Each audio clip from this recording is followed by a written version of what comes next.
తేజ సజ్జ గారు hi. Hi sir.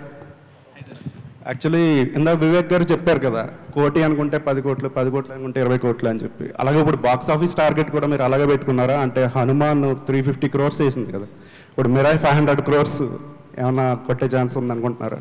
Sir Hanuman దేవుడిది సార్, నాది కాదు.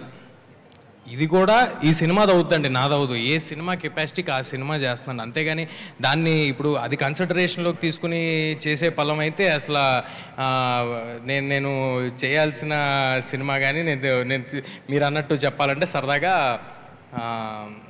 అవన్నీ వేరేలాగా ఉంటాయి. దాన్ని ఎప్పుడు కన్సిడరేషన్లోకి తీసుకోలేదండి. సో ఏ సినిమాకి తగ్గట్టు ఆ సినిమా చూసుకోవాలి. జై హనుమాన్లో ఉన్నారా లేదా మీరు? సార్ జై హనుమాన్ చాలా క్లారిటీ ఏంటంటే దాంట్లో సినిమా ఎండింగ్ హనుమంతుల వారి మీద చేయడం జరిగిందండి. సో ప్రొడామినెంట్లీ హనుమంతుల వారి క్యారెక్టర్ మీద సినిమా ఉంటుందండి. అందులో హనుమాన్ కూడా ఉంటాడు. హనుమాన్ కూడా ఉంటాడు. కంప్లీట్ కానీ అంతే సార్. అది ఇంకా టూ ఎర్లీ, చాలా చాలా టైం పడుతుంది అంతా. అప్పుడు తేజ గారు, అండ్ ఈ మిరాయితో హిట్ కొట్టిన తర్వాత మీరు మ్యారేజ్ చేసుకోబోతున్నారంట, నిజమేనా? అమ్మా మ్యారేజ్ సార్ ఇది ఫస్ట్ టైం వింటున్నాను నేను. ఇదైతే లేదు, ఇప్పట్లో ఇంకా 5 ఏళ్ళు మ్యారేజ్ లేదు. కానీ సరే, విశ్వప్రసాద్ గారు ఆయన డెసిషన్ తీసేసుకున్నారు.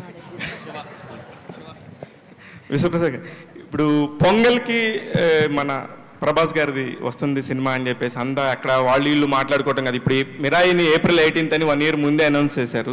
ప్రభాస్ గారిది కూడా కరెక్ట్గా ఒక డేటు అలాగే ఏమైనా అనౌన్స్ చేయొచ్చు కదా. అదను ఇంకా కూడా షూటింగ్ 50% కూడా అవ్వలేదు, 60% అవ్వలేదు. ఇలాంటి రూమర్స్ అన్నిటికీ ఒకసారి చెక్ పెట్టొచ్చు కదా మీరు. ప్రభాస్ ఫ్యాన్స్ అందరూ ఎదురు చూస్తున్నారు. అంటే దానికి ఒక ఈవెంట్ పెట్టి డెఫినెట్గా అనౌన్స్ చేస్తామండి.